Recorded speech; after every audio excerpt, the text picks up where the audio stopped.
ओम नमः शिवाय। दोस्तों, आपका हमारे चैनल पर स्वागत है। आज के इस कार्यक्रम में हम आपको जानकारी देने वाले हैं ग्रहों के राजा सूर्य ग्रह 13 फरवरी 2026 को अपना राशि परिवर्तन करने जा रहे हैं।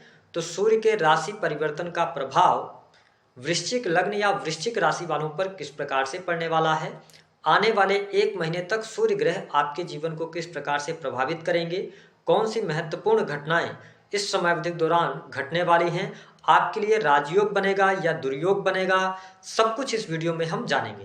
तो देखिए, 13 फरवरी 2026 को सूर्य ग्रह मकर राशि से निकलकर और कुंभ राशि, शनि की ही मूल त्रिकोण की राशि कुंभ में प्रवेश करेंगे और यहां पर आगामी 15 मार्च 2026 तक ये कुंभ राशि में ही गोचर करने वाले हैं। यह गोचर कोई सामान्य गोचर नहीं रहने वाला है, क्योंकि राहु, बुध और शुक्र की युति ऑलरेडी कुंभ राशि में चल रही है और जैसे 13 फरवरी को सूर्य कुंभ राशि में प्रवेश करेंगे तो चतुर्ग्रही योग बनेगा। वही 23 फरवरी से लेकर 1 मार्च तक पंचग्रही योग यहां पर कुंभ राशि में बनेगा, क्योंकि मंगल ग्रह 23 फरवरी को कुंभ राशि में प्रवेश कर जाएंगे।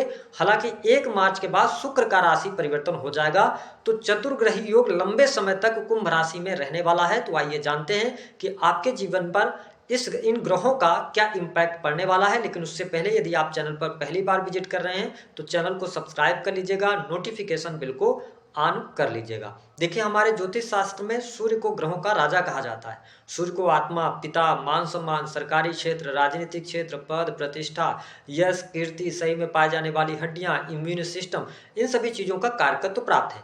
देखिए, वृश्चिक राशि वालों, यह जो गोचर होने जा रहा है ना, ये आपके लिए बहुत ही शानदार रहेगा। विशेष तौर पर यदि देखा जाए तो आपके सुख साधन में वृद्धि होती हुई नजर आ रही है। यदि आप काफी लंबे समय से कोई मकान बनाना चाह रहे थे, यद्यपि बना बनाया हुआ फ्लैट लेना चाह रहे थे, तो यह समय अच्छा है। भूमि, भवन, मकान, वाहन का सुख इस समय अवधि के दौरान आपको प्राप्त होता हुआ नजर आएगा।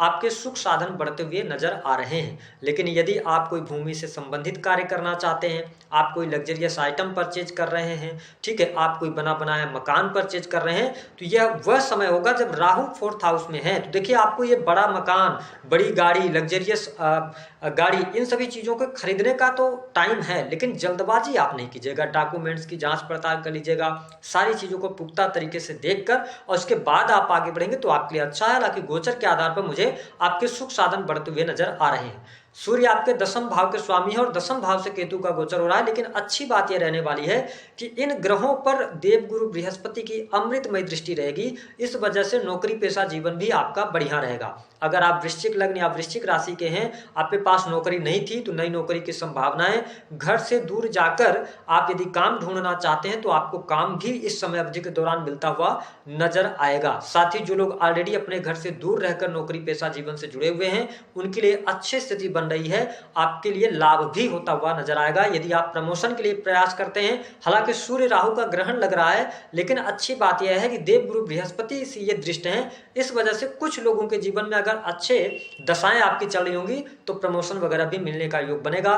काम धंधे के लिहाज से स्थितियां आपके लिए बहुत बढ़िया रहने वाली हैं। वही जो लोग लग्जरियस आइटम बेचने का काम करते हैं, लग्जरी चीजों का कार्य करते हैं, अपना शॉपिंग मॉल वगैरह चला रहे हैं, होटल रेस्टोरेंट के कार्य क्षेत्र से जुड़े हैं, फूलों का कार्य है, कोई क्रिएशन का काम है, तो इन सभी कार्य क्षेत्रों में आपको बहुत अच्छे बेनिफिट मिलेंगे। वही जो लोग जमीन की खरीद फरोख्त का भी काम करते हैं, उनके लिए अच्छा है। कंस्ट्रक्शन लाइन से जुड़े हैं, ठेकेदारी के कार्य करते हैं, तो इन सभी चीजों में आपको बहुत अच्छे बेनिफिट देखने को मिलेंगे। सरकारी क्षेत्र से जुड़े जातकों के लिए भी यह गोचर ठीक ठाक कहा जा सकता है। आने वाले समय में सरकारी क्षेत्र में आपको लाभ मिलेगा। लेकिन एक चीज लगातार रहेगी कि जब चतुर्थ भाव में इतने सारे ग्रह इकट्ठा हो रहे हैं, जिसमें से कि सूर्य, मंगल, राहु, अगर देखा जाए तो ऐसे ग्रह जब 4th हाउस में रहेंगे तो आपको आत्मिक संतुष्टि नहीं मिलेगी। मन में उथल पुथल चलती रहेगी, या छोटी छोटी बातों पर आपको क्रोध बहुत ज्यादा आ सकता है। थोड़ा सा पारिवारिक जीवन में खलल की स्थिति यहाँ पर दिखाई देती है। तो परिवार को संयुक्त रखने का प्रयास कीजिएगा। पारिवारिक जीवन ओवरऑल ठीक है, कोई बहुत ज्यादा नेगेटिव नहीं है, लेकिन लड़ाई झगड़े, वाद विवाद से आपको बचने की आवश्यकता रहेगी अगर आप संयुक्त परिवार में रहते हैं तो।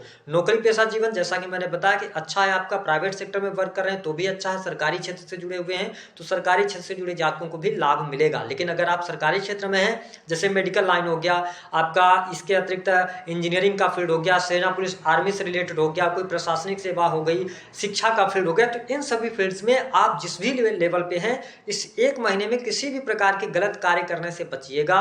और क्योंकि ऑफिस में आपके पीठ पीछे पॉलिटिक्स होगी, ये स्थिति यहाँ पर बन सकती है, तो थोड़ा सा इस पे अगर आप ध्यान देंगे तो आपके लिए अच्छा रहेगा। यदि आप किसी नए कार्य व्यवसाय की शुरुआत करना चाहते हैं या कोई बड़ा इन्वेस्टमेंट करना चाहते हैं तो मेरे हिसाब से अभी आपको रुकना चाहिए। अभी जैसी चीजें आपके लिए चल रही हैं वो चलती रहेंगी। हालांकि जो लोग विदेश के लिए ट्राई करना चाहते हैं उनके लिए अच्छा है, विदेश जाने का योग भी बनेगा और विदेश से आपको लाभ मिलता हुआ भी नजर आएगा। यदि आप ऑलरेडी विदेश में रह रहे हैं, विदेश में रहकर कोई काम धंधा नौकरी आप कर रहे हैं तो अच्छी स्थिति है, विदेश जाना चाहते हैं बढ़िया है, इंपोर्ट एक्सपोर्ट के कार्य क्षेत्र से भी आपको लाभ देखने को मिलेगा। इस समय अवधि के दौरान कुछ खर्च भी आपका बढ़ेगा, खर्च जो भी होगा वो सही कार्यों पर होगा और ऐसे कार्य क्षेत्र से जो लोग जुड़े हुए हैं जो कि फाइनेंस का है ना, या बैंकिंग सेक्टर से आप जुड़े हैं, लेन देन का कोई भी कार्य है जिसमें आप कैश आपके पास आता है तो थोड़ा सा यहाँ पे सावधानी रखिएगा, कैश को अच्छे से गिनिएगा, समझ के रखिएगा तो ठीक रहेगा। ओवरऑल वाणी कंसल्टेंसी से जुड़े चीजों के लिए अच्छा है। जो लोग अपनी आभूषण वगैरह की दुकान चलाते हैं, खाने पीने की वस्तुओं का कोई भी व्यवसाय कर रहे हैं उनके लिए अच्छा रहने वाला है। प्रेम संबंध के मामलों के लिहाज से ठीक समय रहेगा, प्रेमी प्रेमिकाओं के बीच में अच्छे संबंध रहेंगे, एक दूसरे को आप समझ पाएंगे। लेकिन आप वृश्चिक लग्न या वृश्चिक राशि के हैं तो आप देखेंगे कि आपका जो पार्टनर होगा इस समय अवधि के दौरान उनकी तरफ से कुछ ज्यादा पहल होती नजर नहीं आएगी जिसकी वजह से आपको क्रोध आ सकता है, तो इन चीजों से थोड़ा बचाव कीजिएगा। हालांकि वैवाहिक जीवन की यदि हम बात करते हैं तो मैं बहुत अच्छा वैवाहिक जीवन नहीं देख रहा हूं क्योंकि शनि की दृष्टि भी 7th हाउस पर है और सप्तम भाव के स्वामी जो बनते हैं शुक्र बनते हैं और शुक्र राहु मंगल के साथ सूर्य के साथ युति रहेगी तो लड़ाई झगड़े वाद विवाद की स्थिति, ईगो की प्रॉब्लम आएगी या थर्ड पर्सन का इन्वॉल्वमेंट भी समय अवधि के दौरान हो सकता है। और मैं आपको स्पष्ट कर दूं कि इस एक महीने में अपने वैवाहिक जीवन पर आपको बहुत ज्यादा ध्यान रखना पड़ेगा, अन्यथा एक छोटी सी बात को लेकर डाइवोर्स तक की भी स्थितियां पहुंच सकती हैं। मेरा काम है आपको जानकारी देना, मैं डरा नहीं रहा हूं, लेकिन ऐसी स्थिति इस समय अवधि के दौरान बन सकती है और तो इस पे आपको थोड़ा सा ध्यान रखने की आवश्यकता रहेगी। और एक्स्ट्रा मैरिटल अफेयर का तो योग बन ही रहा है क्योंकि राहु शुक्र की युति मंगल के साथ होना कहीं ना कहीं से बहुत अच्छा इसको हम नहीं कह सकते हैं। तो वैवाहिक जीवन को लेकर थोड़ी सी चुनौतियां प्रॉब्लम आपके लिए रहेंगी। इसके अतिरिक्त अकल्ट, एस्ट्रोलॉजी, ज्योतिष, तंत्र मंत्र से जुड़े जातियों के लिए अच्छा है। आध्यात्मिक प्रगति के लिए यह समय आपके लिए अच्छा रहने वाला है। जो लोग sales, media, marketing, creative field का कार्य करते हैं उनके लिए अच्छा है। स्पोर्ट्स से जुड़े जातियों के लिए भी यह समय काफी अनुकूल रहने वाला है। यदि आप कोई किसी से लोन वगैरह लेना चाह रहे हैं, अपने जान पहचान के व्यक्ति से आप लोन लेना चाह रहे हैं, बैंक वगैरह से अगर आप लोन लेना चाह रहे हैं तो इस समय अवधि के दौरान लोन मिल जाएगा। लेकिन मेरा यह मानना है कि वृश्चिक लग्न या वृश्चिक राशि वालों को इस समय अवधि के दौरान लोन लेने से बचना चाहिए क्योंकि अगर इस समय अवधि के दौरान आपने लोन लिया तो आगे चलकर रीपे करने में आपको प्रॉब्लम्स का सामना करना पड़ सकता है। मैंने बताया कि आपके बैंक बैलेंस में वृद्धि होगी। धन लाभ के लिहाज से यह समय काफी अच्छा रहने वाला है। आप बिजनेस से, नौकरी से अच्छा खासा धन लाभ कमाएंगे। जो लोग कमीशन से जुड़े हुए भी कार्य कर रहे हैं उनके लिए अच्छा रहने वाला है। सोशल सर्कल आपका बढ़ेगा, बड़े भाई बहनों से लाभ हो सकता है और परिवार में किसी न किसी सदस्य कि थोड़ा स्वास्थ्य को लेकर, विशेष तौर पर माता या पिता के स्वास्थ्य को लेकर समस्या आएगी, इस पर थोड़ा आप ध्यान जरूर दीजिएगा। यानी कि अगर आपके घर में कोई बुजुर्ग हैं तो उनकी सेहत का ध्यान आप जरूर रखिएगा। अगर आप स्वयं वृश्चिक लग्न या वृश्चिक राशि के हैं तो हेल्थ वाइज तो मुझे ठीक दिखाई दे रहा है, लेकिन अगर पहले से आपको ब्लड से रिलेटेड दिक्कत रही है, हार्ट से संबंधित दिक्कत रही है तो यहाँ पे सावधानी रखिएगा क्योंकि सूर्य 4th भाव में राहु के साथ जब ग्रहण लगेगा तो हृदय से संबंधित चीजों को लेकर आपको परेशानी हो सकती है। तो यहाँ पर ओवरऑल अगर मैं देखूं तो आने वाला जो यह एक महीना रहेगा यह आपके लिए अच्छा रहेगा। 2-3 चीजों की सावधानी जैसे मैंने बताया उस पर अगर आप अमल करते हैं तो चीजें कुल मिलाकर आपके लिए ठीक हैं। और आने वाले समय में धीरे धीरे करके स्थितियां और भी आपके लिए सुगम होती चली जाएंगी। उपाय क्या करेंगे? 4th भाव से, जब 4th भाव में इतने सारे ग्रहों का जमावड़ा है तो ऐसी स्थिति में अपने आप को शांत रखिए, हनुमान चालीसा का पाठ कीजिए। वृश्चिक लग्न या वृश्चिक राशि के आप हैं तो एक और अच्छा उपाय कर सकते हैं कि जैसे ही सूर्य का गोचर हो तो आप भगवान सूर्य को अर्घ देना भी शुरू कर सकते हैं। इससे भी आपको बेनिफिट मिलेगा, करियर में सफलता और मान सम्मान भी बढ़ेगा और प्रमोशन के भी योग बनेंगे। तो